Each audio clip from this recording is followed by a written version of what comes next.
Welcome to the Carr Brothers with Jeff, Jack, and Jody Carr. They talk about current events, politics, community, and business. Take it away, boys. And welcome to the Carr Brothers Show. It is episode 159. I am Jeff. And I'm Jody, and the third of the three Carr brothers is not here tonight.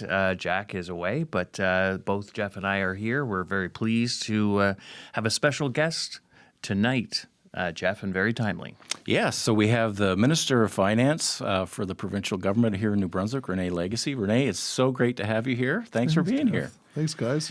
We go back a little ways, sitting on opposite sides of the aisle in the legislature, and it's very timely. Mm-hmm. It's budget time. It's very busy, so we appreciate you taking the time out.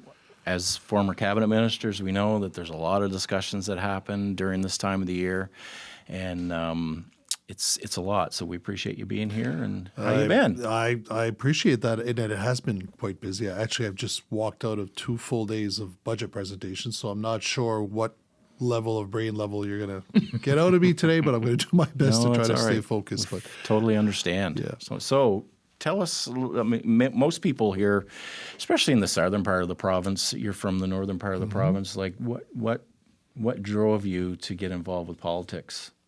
From Bathurst. So actually, when I was with the Fédération des Caisses, my job as VP of Public Relations, a lot of it had to do with government relations.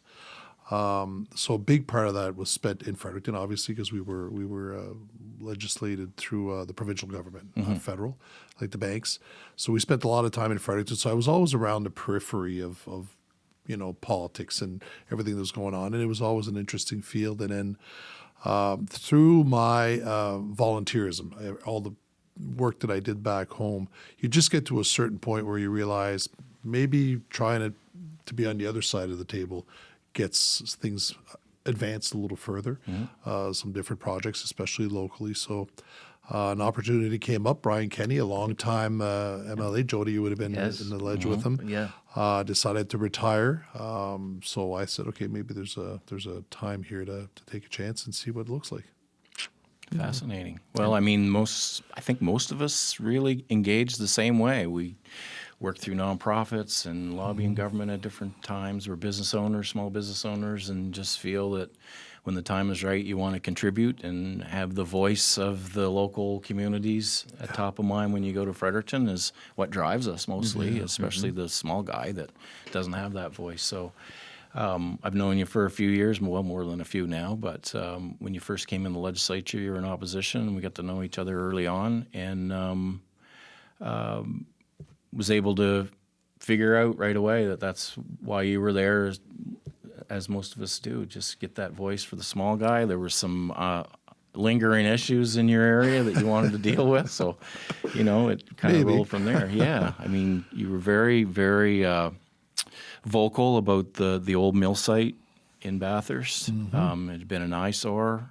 It had been I guess you could almost call it a borderline catastrophe that it was left in the condition it was left in. So is that still a file that you're working at? It is. And I appreciate the fact that you felt that I was vocal, but actually the goal was, and when I walked in, we knew we were going to be in opposition.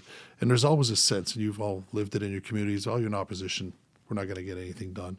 And at the very least, I said, well, let's prepare the file.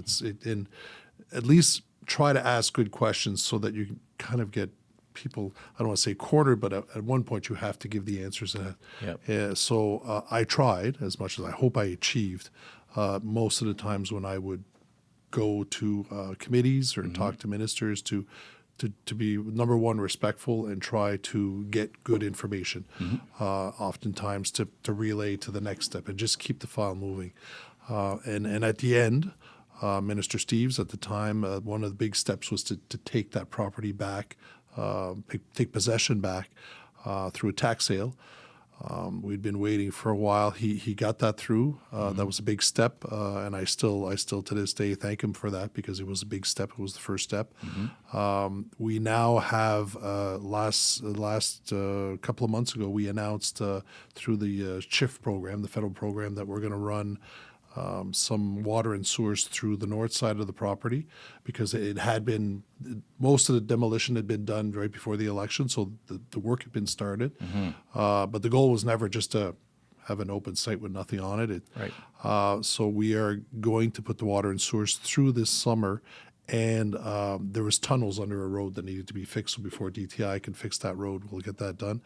But it'll be the first time in, I don't know, maybe almost a decade that we're actually going to see something going on to the site. And that'll essentially prep it up for developers. There should be an RFP coming out really soon that developers can put in actually an REOI of what they've envisioned for the north side. So pretty exciting times. There's a lot of interest. I'm getting calls from outside the province since we made the announcement because it's a, if you haven't been, I know we went together, Jack and Jody. It's water view. It's an absolutely beautiful spot once you get past when the old mill was there. Once you get past that, it's a breathtaking, I should say, view. So lots of potential. Yeah. Yeah, there is, and you hear about it, and you hear about it in the ledge and see the pictures, and staff would show us pictures, but you have to be there to see it and just see the carnage, number one, and all the old derelict, infrastructure, and then recognize that there's potential there with the waterfront. We had we had a couple from Ukraine come in from the refugees, and I remember them coming to my office and saying we drove through and it felt like home. Oh yeah, but not the home they remembered, the home they have now. So it looked like a war site actually. So. Yeah, and when I say vocal, just for the people out there listening, you were vocal, but you each department that would come in for committee or for in estimates, you found a piece of that project that would fit into those departments and those ministers, and they all had to answer the questions at some point or not answer them, but. So you strategically played that out, and it's just kind of textbook the way we it should like be to see it. done, and the way we like to see it. Like you say, it paved the way for the next steps. I was going to say, man after my own heart there, just to work together, be reasonable, ask questions, represent, and build relationships. And that sounds like what your background was to begin with. And to be able to push those forward at the end of the day, we can only do so much. But just trying to do what you can with the opportunity you have. And you've both been in that position, like, and I know it now. If you could facilitate, and Jeff actually, I remember. I don't know if you remember this, but you helped me out with the file when you were Minister of Transportation. You were in town, and there was an empty lot on a corner. That the developer had been waiting for a letter from DTI for quite a bit, and it just was hung up on a desk for surplus property, wasn't it? It was surplus property, and within a couple of weeks of me calling Jeff, we got the letter, and that actually instigated the project. And if you drive by now, it is a full construction site, foundations being built for a 65 unit property, biggest in town that we've seen in a long time, and that is just changing the whole face of the city. But sometimes. For them, that letter was a big thing, and it's the little things sometimes that really make a big difference. That was one of the goals of our government. There were other goals, but one of the goals was to just move properties out so that private sector could develop them, because we know once private sector has developed them, the property tax comes in to the local government or the province or whatever. Having them sitting there empty is no value to anybody. Nope. So that was one of the goals, and we worked hard at that. Staff at the department worked hard to change that. And then when you get into First Nations assessments on them, it takes time, but an action, I guess, plan was put in place to do that. And I could only assume that it's advancing as time goes on. I've been watching surplus property advertisements, and it's been done a lot differently now than it was then, but just more efficient and streamlined, and get the properties out so people can build on them and create things. Wanted to ask you, obviously you sat in opposition for 4 years?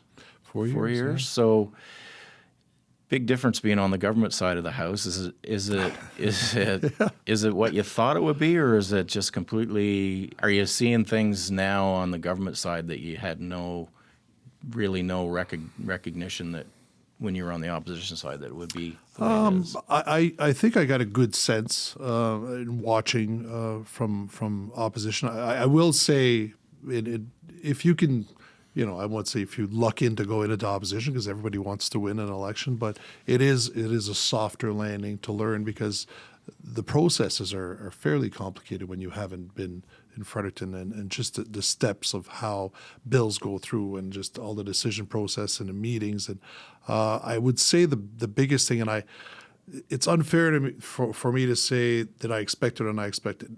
I'd say time was my biggest surprise, but I also understand that I've got a fairly large mandate, so I don't want to necessarily compare to what it could have been or not been. Right. It is what it is. When I was in opposition, I filled my days like I was in Fredericton almost as much as I am now because I was on pretty much all the committees that I could grab. So I guess I just have always taken it coming from a blue collar background. You show up on Monday morning and get to work. And then try to put in a good week. Yeah, when I was first elected with Jody in 2014, I ran under David Alward's banner. He was the premier going into that election. We lost, and for me, I was a first timer. I was full of all kinds of vitamins and spices and everything else. I guess you can't say on here, but I wanted to get to work the first day and get at it. And a lot of the advice that I got, because I was disappointed we weren't going in government, but a lot of the people that had been around it a little while, and Premier Alward himself said, "Look, this being in opposition is going to serve you well. Yeah. You'll get a chance to learn the ropes and when to push and when to poke and when not to." And it took me a little while longer to learn that part, but ask Minister Fraser. Yeah, but it's an opportunity to learn. But hey, Joe. you both got elected first time fairly young. I was 23 Yes. in 1999, and I was 42, I think. See, so I had the advantage also of having a full 30-year career. Right, in private I got sector. in 50, so and I mean in an executive role, so I had a little bit of background that gave me a little bit more tempered. Oh, it does. Yeah. Working with boards. I've seen it so many times, whether it be municipal councils or boards, where I'm going to walk in there first day and just shake things up, and then you realize there's processes and there's different ways of doing things. And, so I had that one advantage also that gave me a little bit of perspective because I'm not going to say old. No, but I had it's some experience. No, it makes a big difference. yeah, it's a lot more than just pounding your fist on the desk and saying, try to get something done. You'll learn very quickly what your limitations are, but what your opportunities are, and you just have to adapt to how do I facilitate, as you say. Interesting, too, that opposition gave you time to be and develop as a good constituency MLA. We talked about the project and to be able to, one of the things I always enjoyed, but I heard from ministers that would struggle if they didn't have that riding experience in opposition or in government backbench. So having that helps ministers like yourself probably balance your riding duties and your ministerial duties, because you don't get to become a minister unless you're decent in your riding and effective. And that's all related to time, isn't it? And now finance minister, your time is right up there with the premiers, really. Just a real hard balance. Well, And I can just imagine, like, if starting off in a cabinet position, trying to start that mill site project back home, it was almost like, so I had to you have to use that time, like use your advantage when you can. It would have been very, very hard to. And we've seen over the past number of years, good MLAs get elected.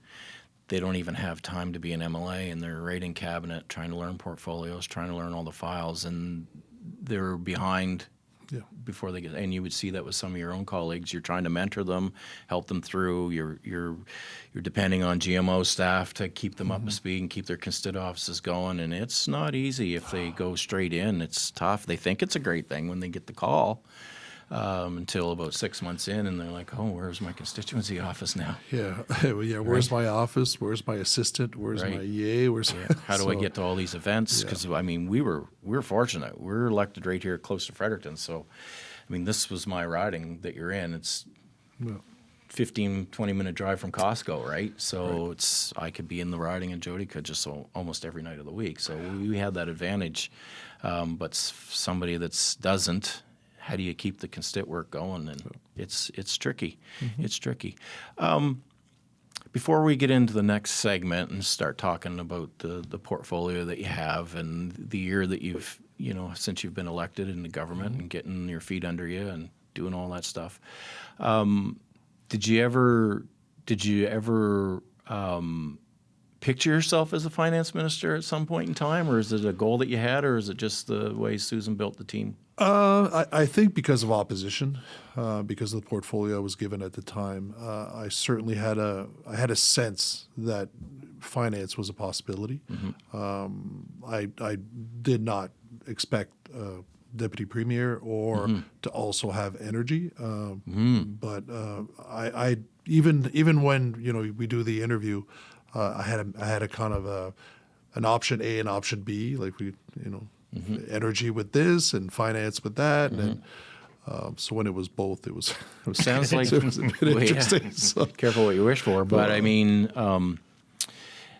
it sounds like you were well versed and prepared for the meeting because you knew, like, not everybody knows when they go in to have those meetings with the premiers, when they're doing, I guess, their interviews, like you kind of have to sell yourself or pave your way of what your interests are. But I mean, lucky for you, you sat in the legislature with the premier when she was opposition leader, so she knew your skills and what you were able to do. To be fair, the premiers, I can't speak to how it was for your case, but for mine, it was really about interviewing about what's your interest, where do you find your passion, where do you think you can really make a difference, and she really worked it around kind of that aspect, which made it fairly easy. It's pretty much the same for me. Yeah. Yeah. What are your interests? Where do you see yourself fitting in? What can you contribute? Any good ideas that you have about what can be done at those departments to make things better?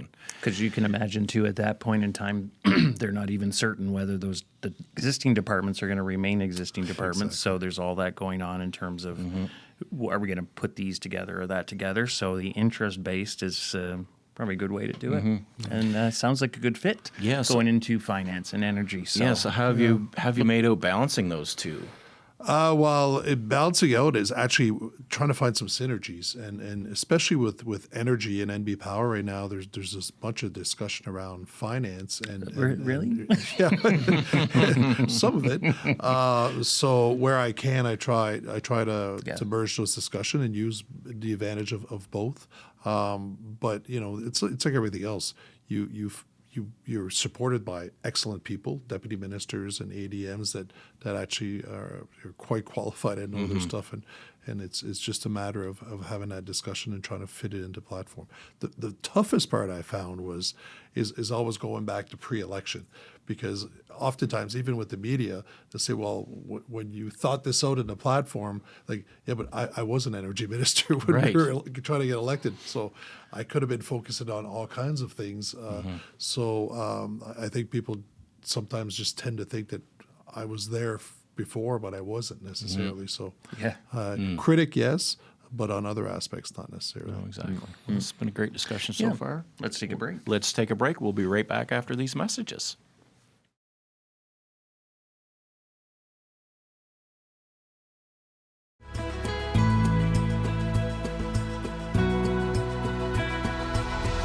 Welcome back to the Carr Brothers Show. It's episode 159 here on CHCO TV. Our YouTube channel, any of your podcast providers that you want to listen to, you can find us there. And on YouTube, the Carr Brothers. Check us out. And Joe, Jack wasn't able to be here with us today. Not able to be here. He is probably listening in, though, from afar. I'm sure he is listening in from afar. But as we said in our first segment, we have René Legacy with us, Minister of Finance. I guess before we go any farther, René, because some of the riding names changed. What's the actual name of your constituency? Simple Bathurst. Really? Yeah. Wow. It was kind of. I'm shocked. I'm shocked that elections in Brunswick allowed that to happen. The population's shifted, but it was actually an issue for me for a while because I was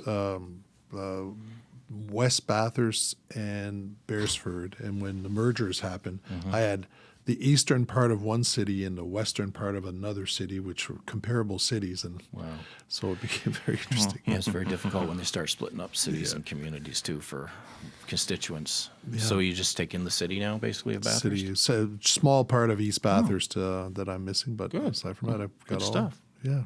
So now you've jumped into the role of finance. How far are we in? 1 year and a bit? Year and a bit. Year and a bit. What's the biggest challenge? You're finance minister. We have a deficit. We have the tariffs. We have all these challenges.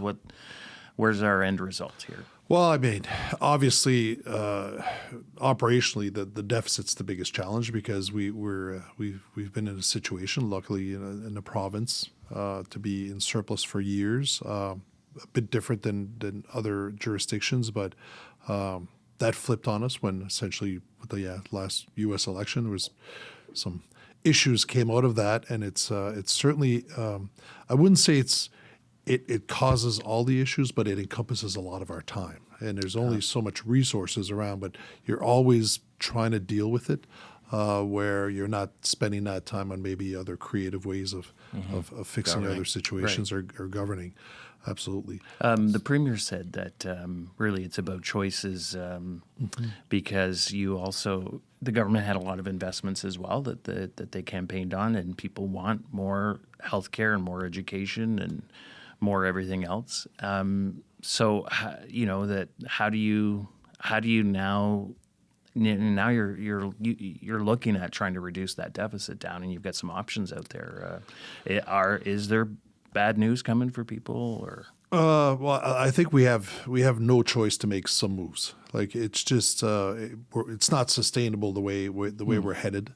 But the real challenge is it's not just about cutting. It has to be transformational. It has to be something different. And that is it's not natural for government to rethink how you do things and how you're structured and where you go. And it also is not natural for the fact that some of the things you do today won't have positive impact until 2, 3, 4 years down the road, because we're so used to working on 4-year cycles for elections and 1-year cycles for budgets. So your report card is just 1 year. And I'm not sure that prescription is going to work this time because the problem has become too big. And plus the public, we want to see instant results a lot of times too. Yeah. Just that's the expectation. Fast food kind of where's our extra doctor, and it's kind of hard. So what was I mean, I think the latest projection or the latest report was about 800 million deficit. Q2, yeah. And there's speculation we could get to $1 billion. I mean, nobody will really know that until you release those numbers. And I'm not asking you to release that today because you may not have all your documents yet on that. But where did those major expenditures land? I mean, you talked about tariffs, but I'm not sure you could, like you say, you can't really quantify it because it's a time stealer on you, I guess, for lack of a better term. Where did those major expenditures go to so far in the 2 Qs? I think it's still the usual. It's if you talk to any finance minister in Canada, they're the first thing they'll bring up is health. Health care is costs are still rising. We have an aging population, so demand is still there. We may not see more population, but demand is still growing. So it is by far the biggest pressure we have. What's the budget now for health, and how much has it increased? This year we had $4.1 billion. So it's about a little less than a third of our total budget. And it kind of like, if you go to every province, it kind of fits the same situation. Is it frustrating when you've invested, the government's announced, the premier, yourself, the government, in terms of new centers and new doctors, and the waiting list continues to go up? That must be a bit frustrating or daunting or discouraging, or what do you say about all that? I would say we're still very convinced, and I wouldn't say it's frustrating. I think it's hopeful, but the Minister of Health, Minister Dornan, explains it all the time. We've announced 10 centers, but a lot of it is we announce a center in a community, but then it's just finding a location, renting. Oh, yeah. Some of those centers have already identified doctors, but they're still studying. They're only going to be here in okay, June or yeah. July. So They're not fully ramped so up. we're only right, gonna yes. we're going to see the results probably starting this year, and then once you get the first 10 going and we announce the next 10, then we should see some positive results. Right. So we're not. I wouldn't say anybody's disappointed. It would be Okay. nice to see it at least stay stable, but very hopeful that we think that's the way to go because just of what we hear on the ground on that. So is the increase in, I mean, like we say, the increase in people without doctors, is it due right now more or less because doctors are retiring, they're aging out, and we're leaving? Because the immigration piece is kind of flattened out, like the population's kind of flattened some. So I like the whole numbers where they came is that from. a question for John Dornan? I think it's a better question because I don't want to mess up the explanation because there's all kinds of factors that come in. Yeah. Some of it is just more people reporting they don't have a doctor. Like Right. I get this all the time that if you haven't seen your doctor in 5 months or it's a temporary, you ask somebody, do you have a doctor? They say, no, I don't have a doctor, but they might be on the register. And how much frustration have we had in the past with the registry? Oh, yeah, and it's stuff, in right? data. It's It's- like, how many lists are there really? It's a little so. I mean, it's just a sense that from the medical community and from the regions that there's a sense that this is going to make a difference. How comfortable are you with the deficit? How comfortable am I? Like- I'm not comfortable 'cause- with deficits at Because all. you spoke before about this and kind of said, no, like, we shouldn't have these deficits coming from your industry, your background. But I'm not like obviously I would much rather have a small deficit or surplus. There's a time right now because of our ratios where we're at. Our debt to GDP is very low. The lowest east of Saskatchewan. Really, there's only Saskatchewan, Alberta, and BC that are better than us. BC's potentially going to pass us, so we'll be third in the country. And the reality of it is, if you tie in Saskatchewan, Alberta, and New Brunswick, and look at the three provinces, you say, wait a second, why would those be the three best provinces on a net debt ratio? They've got huge kind of economies that are built around natural resources. We've just underspent on a lot of things, so we're catching up on the spending. But that window is limited. okay, so that makes you feel a little bit better, but you just only, If so far. the deficits are structural in nature, if we are like the health centers, if we are spending dollars because we feel in the future that is going to move the needle, I'm comfortable. Okay. I'm less comfortable if we're just spending dollars on the same process that we had. The deficits, it's not a New Brunswick problem. Yeah. Like every jurisdiction in Canada is having problems right now. And if I can borrow a reference to one of my favorite movies, Moneyball, we're not the Boston Red Sox of the province in this. We're the Oakland Athletics. Right, of the country. But if we keep acting like we are Boston Red Sox, to borrow Brad Pitt's line, we're going to fail.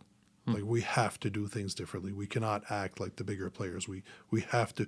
We all have the same problem, but we can't have all the same path to a solution. Right.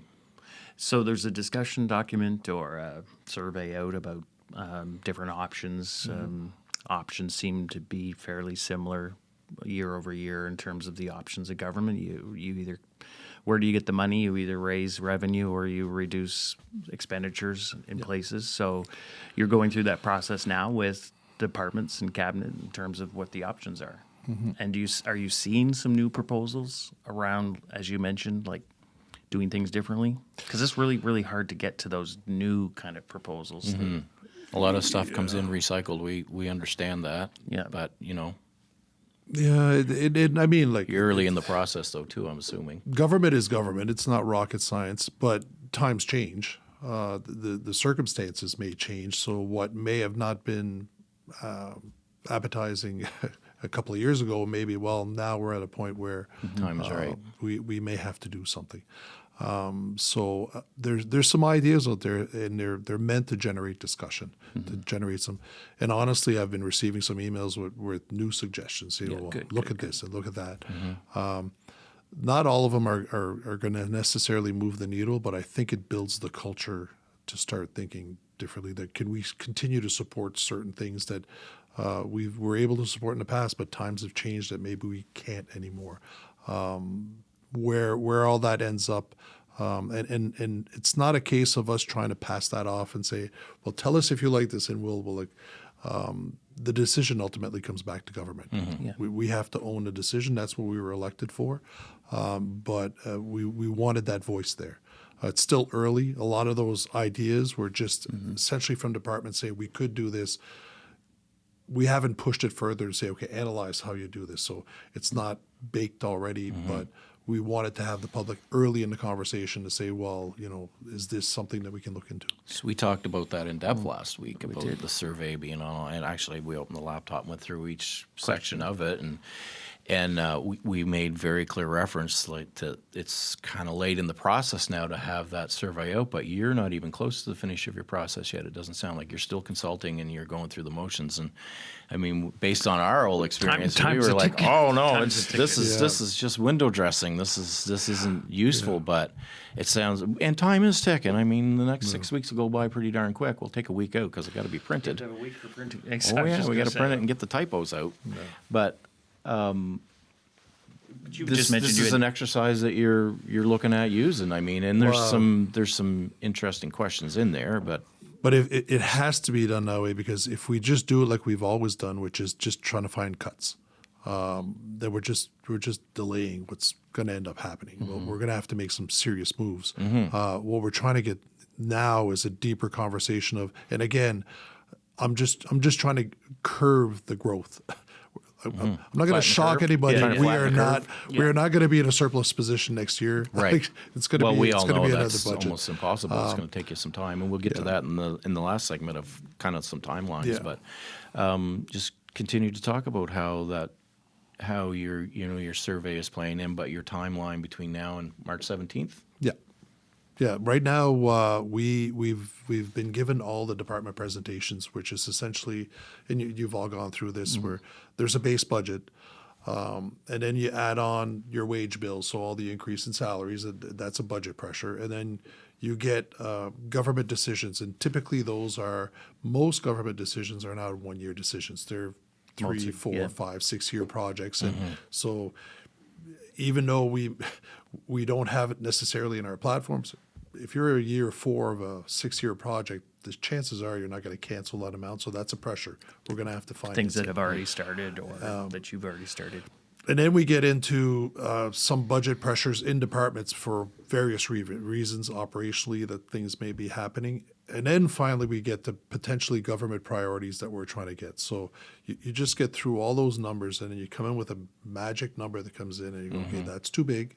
Yeah. So then we've got to start massaging it to different areas where it could be sometimes where we delay something, or other times maybe it's not a 3 year project. Can we make it a 4 year project? You've all done that massaging to find that magic number. So we've gotten that first initial kind of jet at it. Now the departments are going to go back with my department, and we're going to start massaging to a number. It's very taxing. It's very taxing, isn't it? It is, and it is, honestly, it's hard.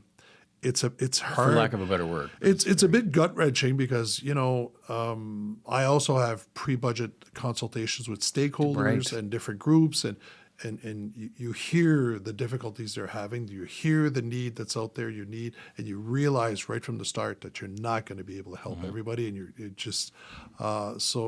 is taxing. It gets.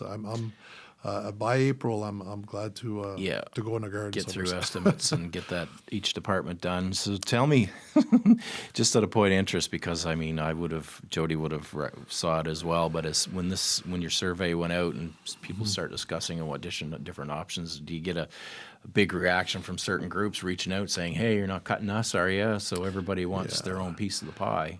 We received so far about 3,500 responses to at least people filling out the survey. So we'll analyze that later. I've gotten specific emails. Obviously, the minute people feel it's going to touch something that is in their backyard, or they don't want us to touch that, they're more than okay with lobbyists come knocking and.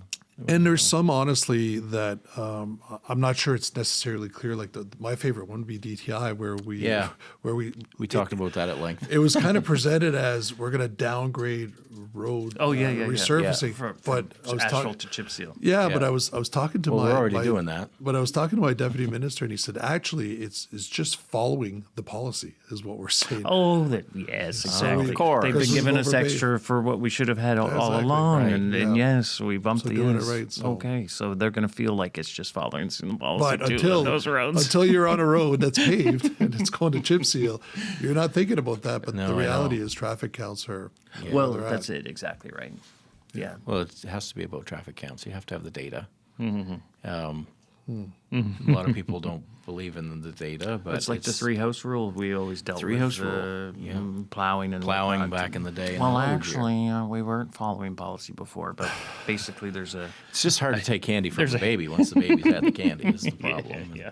And there is argument, though. I mean, there is argument to leave certain roads paved that makes sense if they're going to, like, French Lake Park in Waterville. It was always paved, but when I was the MLA in Gary, the decision was made to turn it back to chip seal. It was very controversial at the time, but actually that road's held up quite well as chip seal, even though the traffic into the park has increased. So it's worked out. And there was other areas of my riding that remained chip seal, probably because of the heavy truck traffic. It should have been asphalt, but we know the difference in price. I'm not a fan of chip seal because I don't think it lasts very long.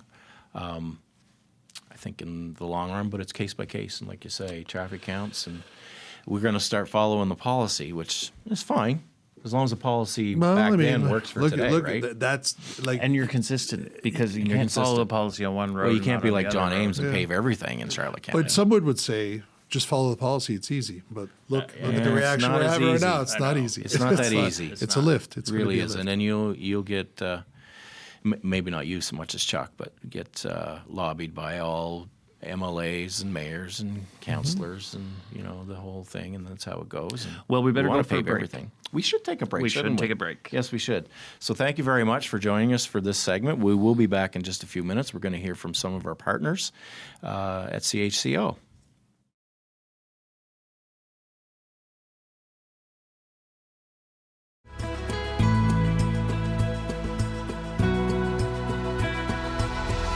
Well, welcome back to the Carr Brothers Show. It's episode 159 already, Jody. I am Jeff. And I'm Jody. Thank you, Yes. Jeff. You're welcome. And Jack sends his regrets. He is away this week. Hopefully, we'll have him back next Thursday. Yeah. We'll see how everything goes with that, but I'm sure he'll be watching tonight's episode, and very interesting. I'm surprised he hasn't sent us questions while we're doing this to ask Minister of Finance, René Legacy. René, thank you for being here.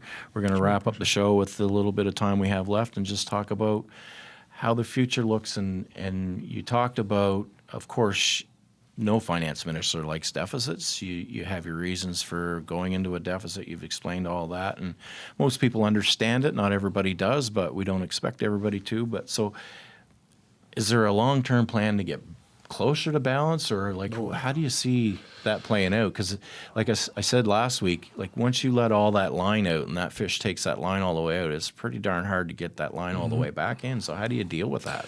Well, the moment in time we have right now is to slow down the pace of expenses and let our economy catch up with us, because it has grown. And the reason I think there's a gap also is we had a really, and through your government, had a really rapid growth in population. And I mean, you can add 100,000 people in your province, but you don't have all the services that come automatically. No. But the revenue came very quick. Yes. Yeah. They're All the paying structural taxes and revenue, they're yeah. transfers. Transfer It was a great tax. problem. So that falls again to the yearly kind of, how did you do this year in the budget? All the revenues came in quickly, but now the expenses to kind of bring us back into the situation where we're right-sized for this province is happening right now.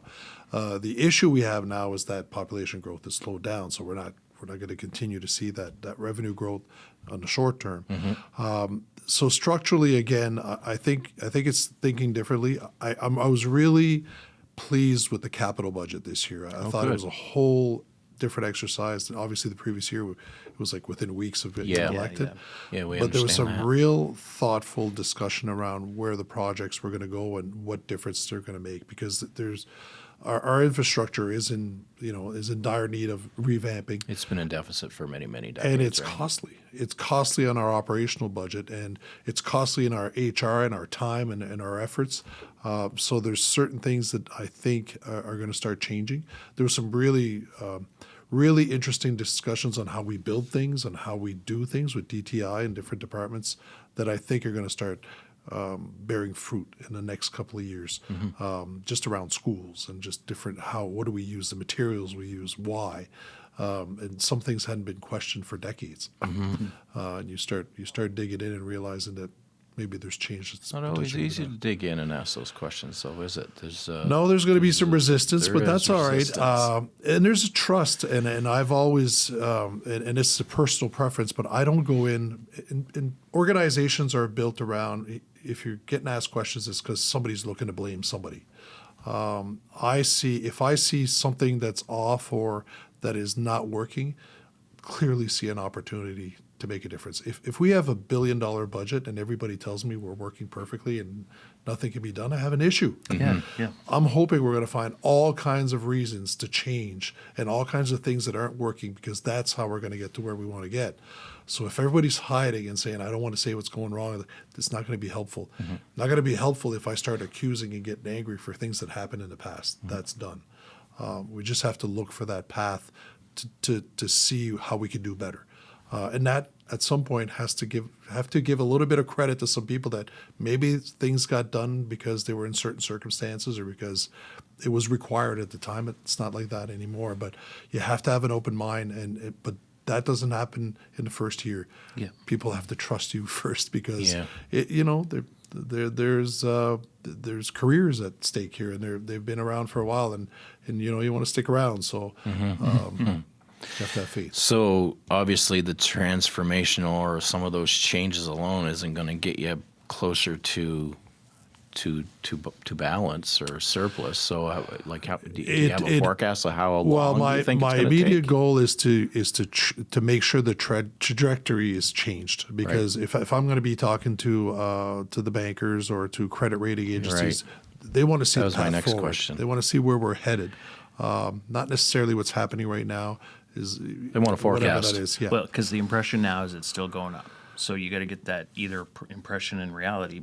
So it's Stop not it. going Stop up the anyway. bleed. Well, some of it is last year. Some of it was they accepted that we had to catch up. There's some expenses that had to catch up. Which is Who's they? like The credit rating Okay. agency. They still felt that our plan Right. were sustainable. Okay. But you're right.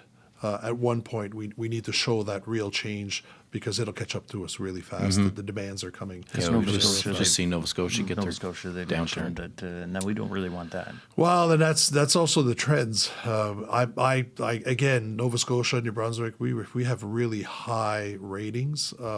Does it really fit our economy and what we have? You have to analyze where that's at. Not that I want any kind of downgrade. Because, like I said, it's hard to turn it. Like it's turning that ship, right? I mean, we talked about it, leaving the Gallant years, coming into Higgs years, or it's just hard to get that ship to turn. There's been previous governments I was a member of, different budgets. They wanted each department to look at the same reduction of their expenses across the board. I wasn't a big fan of that, and still not a big fan of it. But in the fear of sounding hypocritical, is that a type of a direction that this government is going with right now, or is it? No. There was a discussion about what would 5% look like, what would 10%. That's fine. But that was more of a discussion piece to say, if we force you, what would we have to see in cuts and to get the discussions there? But there's not a hard line where we say everybody's going, because you've all lived it. What ends up happening is, and I hate this when we do this, but you'll cut 2%, so nobody trains next year, nobody travels next year, nobody. and then Well, all it's of the a biggest departments that lose most of the services, the crucial services. But then you Like end up at education, one that point was where you tough. have to train your staff, and Yeah. Yeah. your staff haven't been out in regions forever, and people are disconnected. So you end up bringing back those expenses. That's not transformational change for me. Right. Now, when I hear somebody saying I can take a big chunk of my meetings and use, Zoom or social media Yeah. to make meetings and still get that across, that's transformational. Keep, kind of Smart. massage what you're doing. But just cutting for cutting, it's always going to come back. It's the same thing with, even if we go with attrition, if you're just going to cut positions to rehire on contract, you'll be a couple of years before you say, we could do it cheaper ourselves. And Yeah. so it's the workload that you want to change. If you're doing things with about 10 or 11 people, can you right size the workload to maybe 9 people, that they still have a proper amount of things that are getting done? We're still achieving our targets. There was a question in the survey about the civil service. Yep. Are you looking at a retirement package? Has that been asked? Has any civil Yeah, well, I actually got a letter putting their today from an hands up employee. I yes, mean, I did. have they asked, or they're hoping? The right now, again, at a very initial concept that was brought in from HR was there's maybe an opportunity where there's 700, usually around 700 positions in Part 1 that are open. And there's another about 500 or 600 people that within the next 2 years or 3 years are well into retirement age.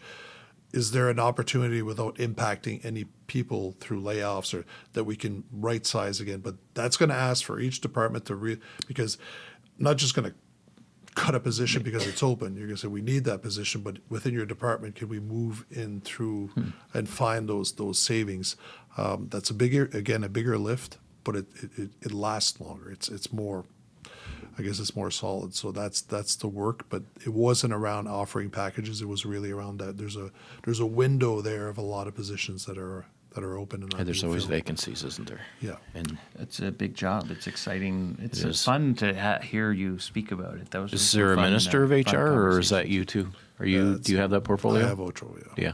Yes, I do. So, well, So no it's kind of surprise. kind of goes along with finance, I guess it Treasury, has been for yeah. many years. Yeah. Treasury board, yeah. Yeah, it was interesting when you talked about, basically your starting point for a department has already been set.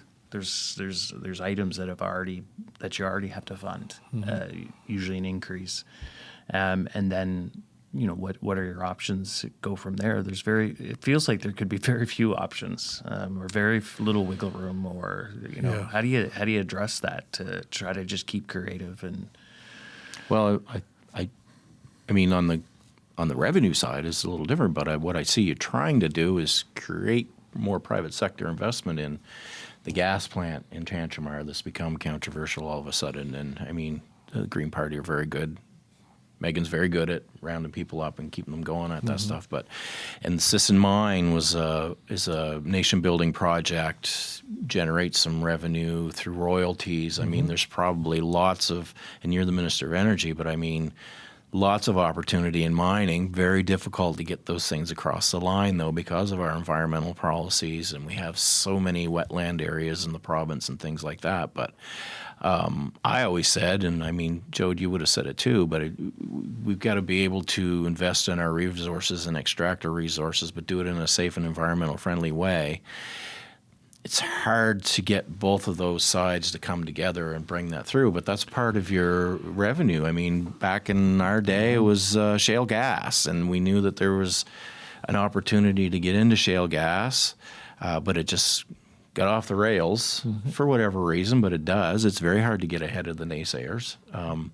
But what are some other projects that the province could be potentially looking at? I heard Susan at one point, I shouldn't say Susan, the Premier at one point, kind of her and Minister Herron put Nutrien on notice and say, look, if you're not going to get this resource out of the ground out here, like we'll find somebody that will. Now, that's a little more complicated than it is to say, but Yep. is there other options or projects that you have? I think there's quite a few. I mean, every department probably, like if you talk to Pat about agriculture, there's opportunities.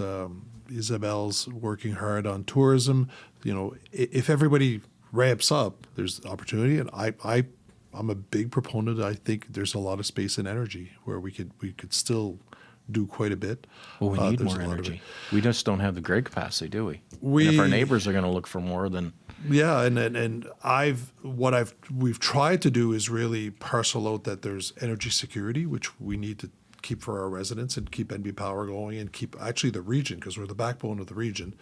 And then there's the whole economic development opportunity or the growth in energy that is just taking the world by fire.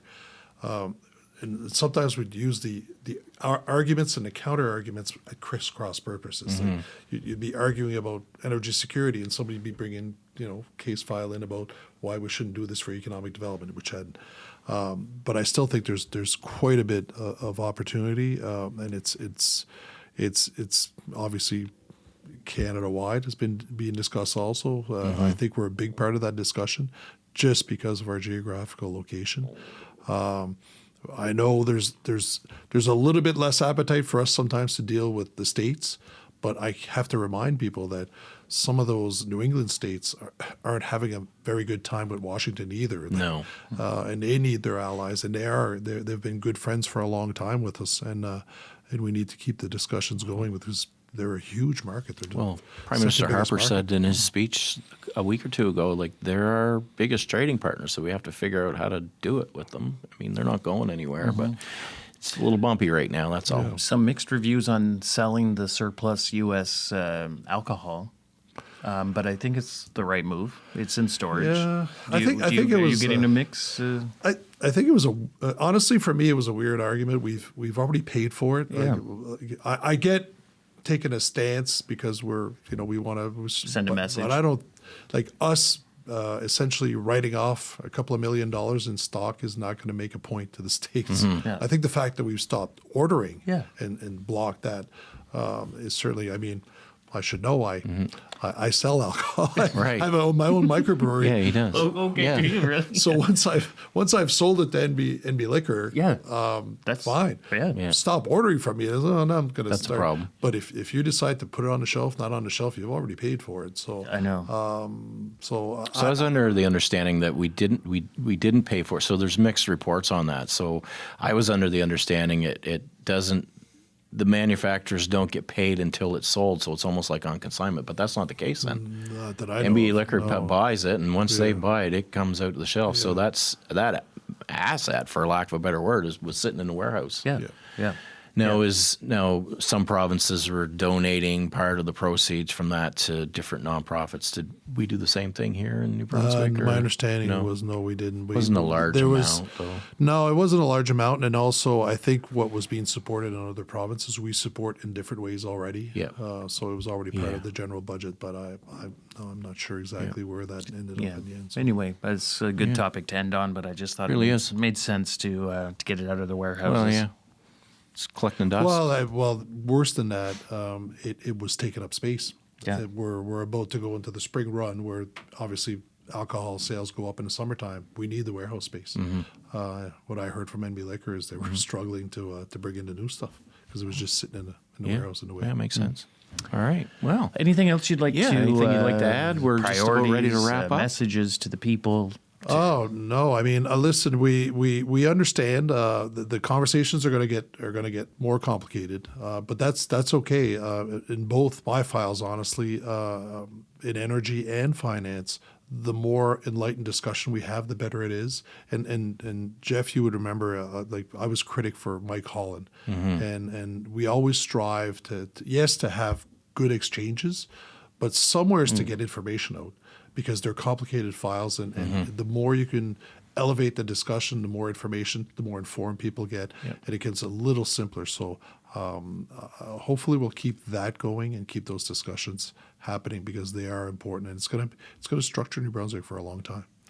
Well, you got your big job ahead of you. Big shoes to fill there with Ernie Steves, I'd have to say, but you have a big job ahead of you in the few years to come to harness your deficit and get it back down to where you feel comfortable with it being manageable. At the same time, without gutting all the services I guess we have is always top of mind, and it'll be interesting to see how the survey results play out, going forward with some of the ideas of what you've heard, what you've heard documents and things like that. So we look forward to seeing the budget on March 17th. Yeah, maybe we will have you back again when the budget has Talk been about some tabled of that.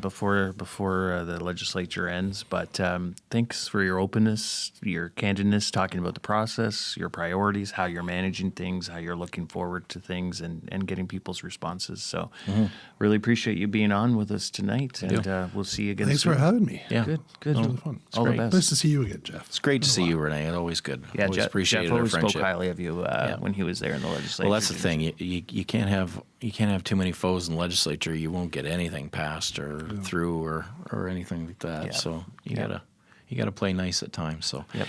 with that being said, ladies and gentlemen, it is time for us to sign off. We appreciate you watching this week, and like I said, you can always check out our YouTube channel, the Carr Brothers, Jeff, Jack, and Jody, on CHCO, of course, right here where we're at, or any of your podcast providers. Have a great night. Good night.